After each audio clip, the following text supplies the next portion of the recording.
योग पतंजलि पार्ट 2। योग का उद्देश्य अपने आप में स्थापित होकर समग्रता व संपूर्णता को प्रदान करना है। यह तुम्हें अखंड बनाता है। इस समय तुम मेरी ओर देख रहे हो। अपने नेत्रों पर ध्यान दो जिनके द्वारा तुम मुझे देख रहे हो। क्या तुम्हारा ध्यान उन पर है? ध्यान दो। वास्तव में तुम्हारा मस्तिष्क नेत्रों द्वारा मुझे देख रहा है।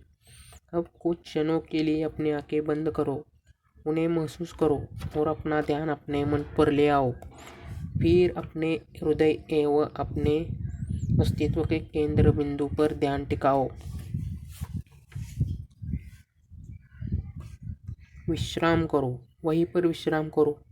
इस क्षण न तुम कुछ देखना चाहते हो, न कुछ सुनना चाहते हो, न किसी सुगंध में तुम्हें कोई रुचि है, न ही स्वादिष्ट भोजन और स्पर्श में। अपने चित्त को पांचों इंद्रियों से हटाकर अपने अस्तित्व के केंद्र बिंदु पर लाकर विश्राम करो। दृष्टु स्वरूपेव स्थानम। यहाँ विशुद्ध रूप से स्थायित्व को प्राप्त करना ही योग है।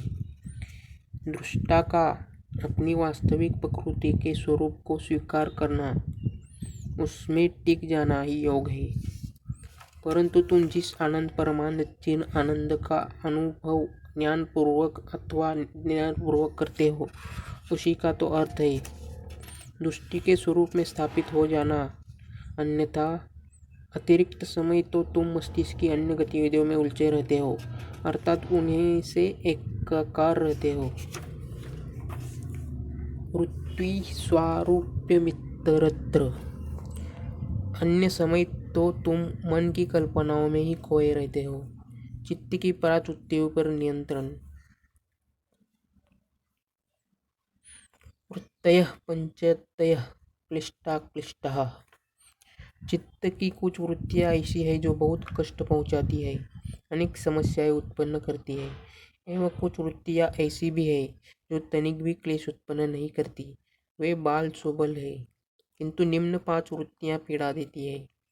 वे है प्रमाण, विपर्य, विकल्प, निद्रा एवं स्मृति। चेतना स्वयं को 5 प्रकार से अभिव्यक्त करती है। इसे चित्त कहो, मन कहो, अथवा चेतना, एक ही बात है। ये 5 वृत्तियाँ है। प्रमाण। हमारा चित्त सदैव ही प्रमाण की इच्छा करता है। क्या इस समय तुम स्विट्जरलैंड में हो? तुमने कहा हाँ। कैसे? तुम्हारे मन में इसका प्रमाण है। मैं एल्प्स के पहाड़ देख रहा हूँ। अर्थात तुम जो कुछ भी देख सकते हो वे ही प्रमाण का कार्य करते हैं। क्या तुम्हें ठंड लग रही है? हाँ, लग रही है। ठंड महसूस होना, इसके लिए किसी प्रमाण की आवश्यकता नहीं है। यह तो प्रत्यक्ष है। अतः प्रमाण 3 प्रकार के हैं: प्रत्यक्ष, अनुमान व आगम्य। प्रत्यक्ष पर्याप्त है, जो प्रकट है, जो अनुभव द्वारा प्राप्त है। हमारा चित्त सतत एक प्रत्यक्ष है, जो अनुभव द्वारा प्राप्त है। हमारा चित्त सतत एक प्रत्यक्ष, शक्तिशाली व महान द्वारा प्राप्त करना ही कामना करता है। यह चित्त की पहली वृत्ति है। इसके उपरांत है अनुमान। इसका अर्थ है जो प्रकट नहीं हो, मात्र तुम अंदाजा लगाते हो, और जिसका तुम अनुमान लगाते हो उस पर विश्वास भी करते हो। तदुपरांत आता है अगम्य। अपने शास्त्रों पर पूर्ण विश्वास होना इसका उदाहरण है, क्योंकि यह कागज पर लिखा हुआ है। अभी भी तीसरे देशों में जो कुछ भी कागज पर लिखित है वह अकाट्य सत्य है। वह लोगों को कहना है कि यह लिखित है, प्रकाशित है। अगर अनेकों लोगों की धारणा एक समान है तो अवश्य ही सत्य है, ऐसी मान्यता होती है। अगर बहुत लोग ऐसा कहते हैं तो वह सत्य अवश्य होगा। तुम 1 या 2 व्यक्तियों को मूर्ख बना सकते हो, सैकड़ों लोगों को भ्रमित नहीं किया जा सकता। यदि सारे ही मंद बुद्धि है तो मैं भी वही हूँ।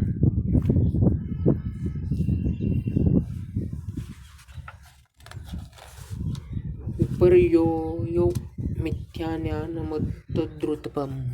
प्रतिष्ठम।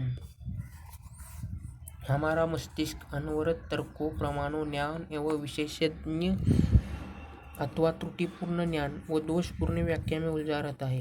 एक क्षण भी संभवतः तुम्हारा मन किसी साक्ष्य की कामना करता होगा और संभव है कि तुम किसी ज्ञान की गलत ही व्याख्या कर रहे हो। विपर्ययो मिथ्याज्ञान मतद्रुप प्रतिष्ठम। तदोपरांत तीसरी वृत्ति है विकल्प।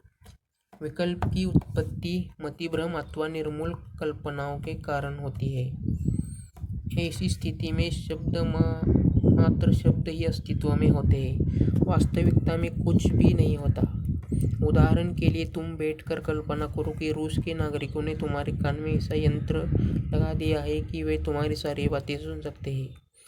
यह संभ्रांति है, यानी मात्र भ्रम पाल लिया है।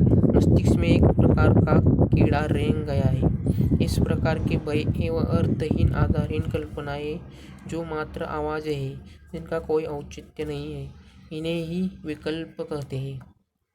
चित्त कल्पनाओं में प्रमाण अथवा मिथ्याज्ञान या भ्रांत धारणाओं की ओर भागता है। ऐसी भ्रांतिपूर्ण कल्पनाएं ही विकल्प है। तुम कल्पनाओं में स्वयं को 40, 50 या 60 वर्ष का समझने लगो अथवा अचानक 16 की वर्ष की आयु में पहुंच जाओ।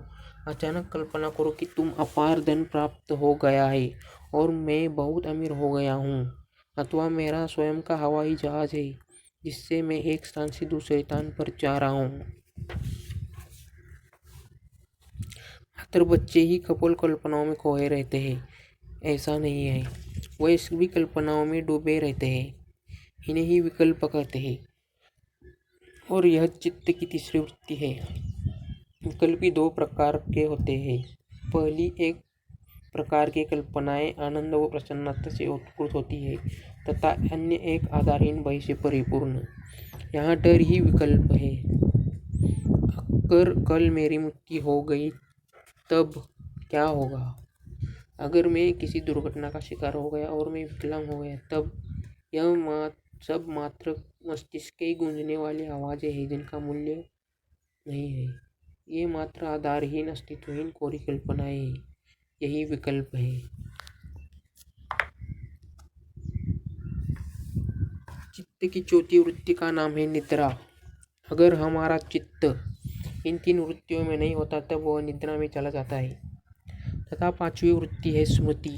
अतीत में प्राप्त हुए अनुभवों को बारंबार याद करना ही स्मृति है। जागृत अवस्था में अगर तुम्हारा चित्त इन वृत्तियों में निमग्न है तो निश्चित रूप से तुम ध्यान नहीं हो। यह योग नहीं है। अगर तुम्हारा मन किसी प्रमाण की तलाश में है अथवा किसी द्वंद्व में है तो संभवतः यह किसी मिथ्याज्ञान अथवा भ्रांतिपूर्ण धारणाओं में उलझा हुआ है। तुम्हें इस बात का ज्ञान ही नहीं है कि सारी सृष्टि तरल है। यहाँ कुछ भी ठोस नहीं है। कोई भी व्यक्ति, कोई भी मस्तिष्क, कोई भी विचार ठोस नहीं है। सारा संसार तरल है, कुछ भी ठोस नहीं है।